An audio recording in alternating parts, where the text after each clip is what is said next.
क्या आप सोच सकते हैं एक माँ अपने ही बच्चों को जेल भिजवा दे?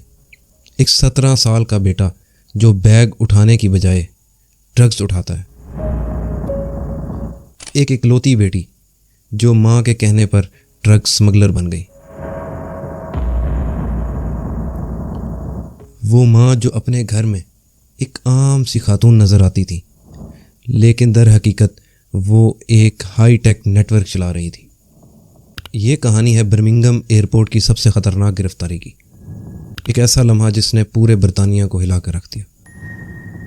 अब सवाल ये पैदा होता है कि ये लोग कैसे स्मगलिंग करते थे? इन्होंने क्या स्मगल किया जिससे पूरा नेटवर्क हिल गया? कैसे एक माँ अपनी पूरी फैमिली को स्मगलिंग में इन्वॉल्व कर सकती है? और ये कैसे पकड़े गए? चलते हैं कहानी की तरफ। लेकिन उससे पहले आप लोगों ने अगर हमारा चैनल सब्सक्राइब नहीं किया तो हमारा चैनल सब्सक्राइब कर लें। Welcome to the show. My name is Chaudhry Umar. You are watching the shocking smuggling case of Pakistani British family. England, Bradford. बरतानिया के शहर ब्रेडफोर्ड में वाक़या वाटर लिली रोड पर एक आम सा घर, जिसमें एक औरत अपने बच्चों के साथ एक आम सी ज़िंदगी गुजार रही थी। उनका नाम था फरजाना कौसर। उनकी एज थी 54। वो अपने 4 बेटों और एक बेटी और एक बहू के साथ उस घर में रिहाइश पजीर थे। देखने में बहुत ही सादा ज़िंदगी गुजार रहे थे, लेकिन ये किसी को भी नहीं पता था कि वो रात में एक हाई ड्रग्स नेटवर्क चलाते हैं और उस नेटवर्क की सरगना खुद उनकी माँ है। वो रात में मुख्तलिफ ममालिक में राब्ते करते हैं। ये सिर्फ एक कारोबार नहीं था, ये एक इंटरनेशनल ड्रग्स नेटवर्क था। अगस्त 2024 ये पूरी फैमिली बर्मिंघम एयरपोर्ट से एम्स्टर्डम जाते हैं और 2-3 दिन वहाँ रहने के बाद पूरी फैमिली वापस आ जाती है और वो आराम से चेक इन करते हैं और घर पहुँच जाते हैं। उसके कुछ वीक के बाद ये दोबारा बर्मिंघम एयरपोर्ट से डबलिन जाते हैं और सेम पैटर्न, ये वापस आते हैं और आराम से ये चेकआउट करते हैं और घर चले जाते हैं। किसी को इन पर शक भी नहीं होता और ये पूरा सिक्योरिटी चेक करके फिर निकलते हैं। इसी तरह अगस्त से नवंबर तक इनके 4-5 चक्कर ऐसे बाहर लगते हैं, जो 2-3 दिन के लिए ये जाते हैं और वापस आ जाते हैं। एयरपोर्ट सिक्योरिटी को इनके ऊपर डाउट होता है, वो इनके ऊपर निगरानी रखते हैं। इसी दौरान NCA एक्टिव हो जाती है। वो चेक करती है कि ये फैमिली जब बर्मिंघम एयरपोर्ट से डबलिन या एम्स्टर्डम जाती है तो इनके पास सिर्फ हैंड कैरी होता है और इनके पास कोई बैग नहीं होता। लेकिन जब ये वापस आते हैं तब भी इनके पास सिर्फ हैंड कैरी होता है और कोई बैग नहीं होता।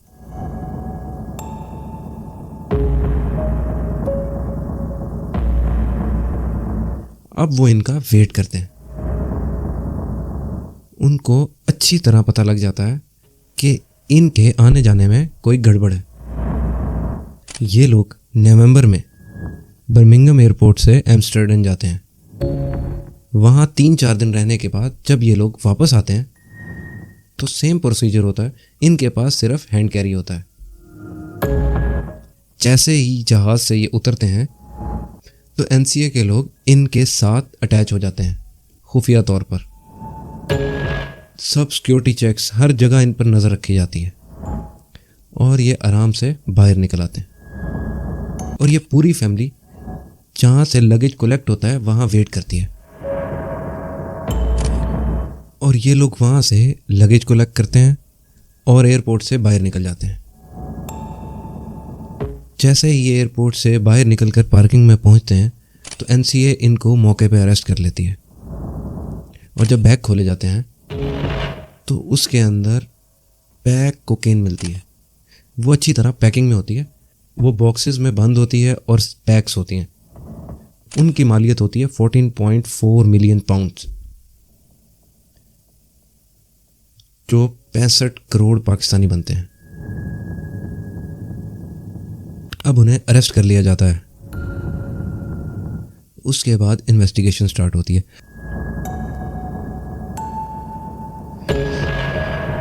उनको अरेस्ट करने के बाद भी एनसीए के लिए ये केस सॉल्व करना एक पहेली लग रहा था।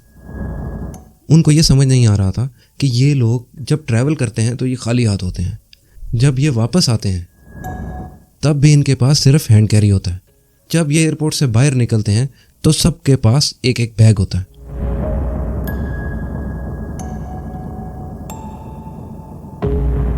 इसका जवाब भी हम आपको आगे जाके देते हैं। और जो स्मगलिंग का मेथड इन्होंने अपनाया था, जिस तरीके से ये लोग स्मगलिंग करते थे, वो सुन के आप चौंक जाएंगे। और वो सुन के पूरा यूरोप भी हिल गया था कि कैसे एक माँ अपने बच्चों को भी इस नेटवर्क में शामिल करके इतनी आसानी से स्मगलिंग करती है और अपने बच्चों को भी मुश्किल में डाल दिया, उनकी ज़िंदगियां भी बर्बाद कर दी।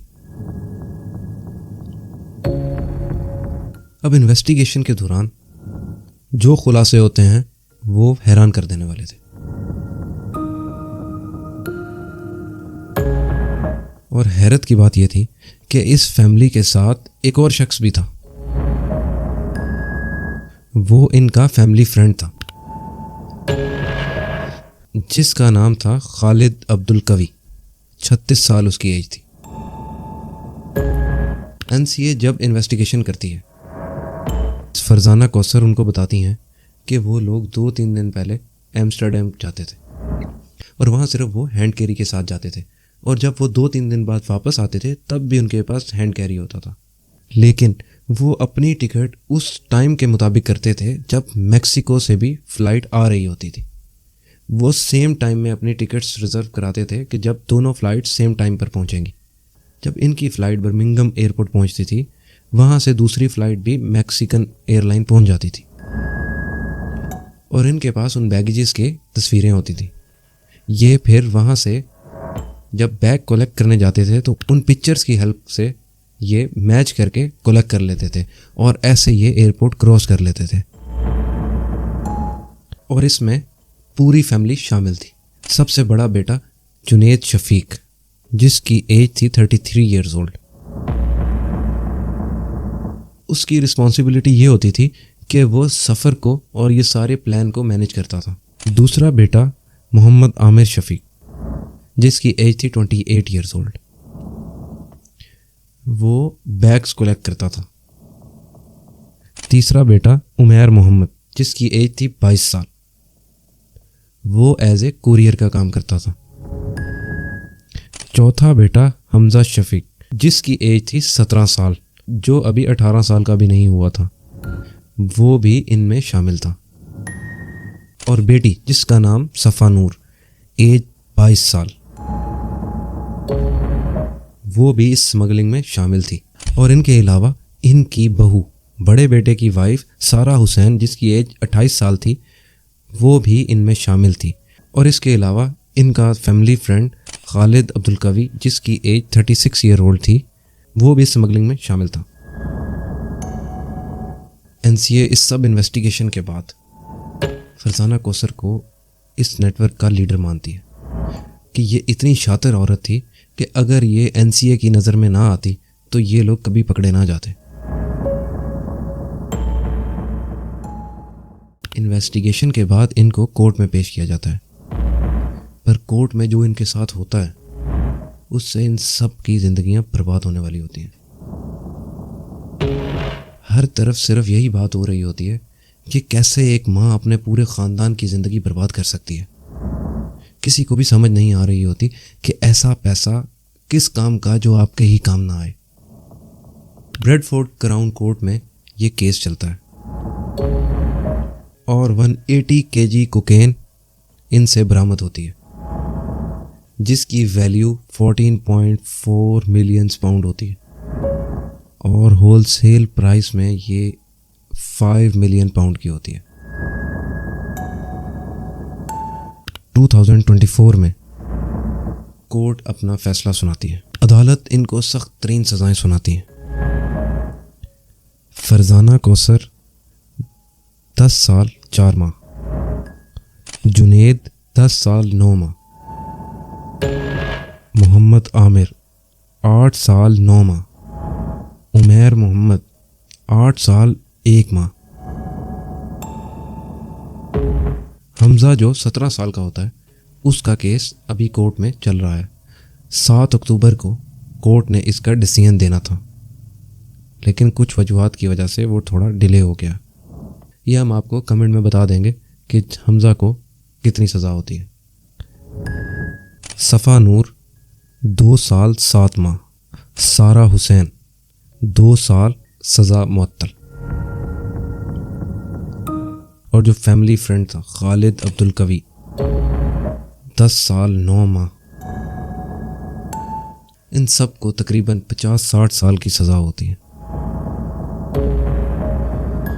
एक माँ जिसने अपने ही हाथों से अपनी औलाद को पाल कर बड़ा किया और उन्हीं हाथों से उनके लिए जेल के दरवाजे खोल दिए। क्या पैसे की चमक इतनी ही ताकतवर होती है कि इंसान इंसानियत भूल जाता है? सोचिए, अगर एक माँ ये सब कर सकती है तो सोसाइटी कहाँ खड़ी है। अगर आपको ये वीडियो पसंद आई है तो हमारे चैनल को सब्सक्राइब करें, वीडियो को लाइक करें, शेयर करें और हमें कमेंट्स में बताइएगा कि आप समझते हैं कि 17 साल हमजा को भी इनके बराबर की सज़ा होनी चाहिए थी।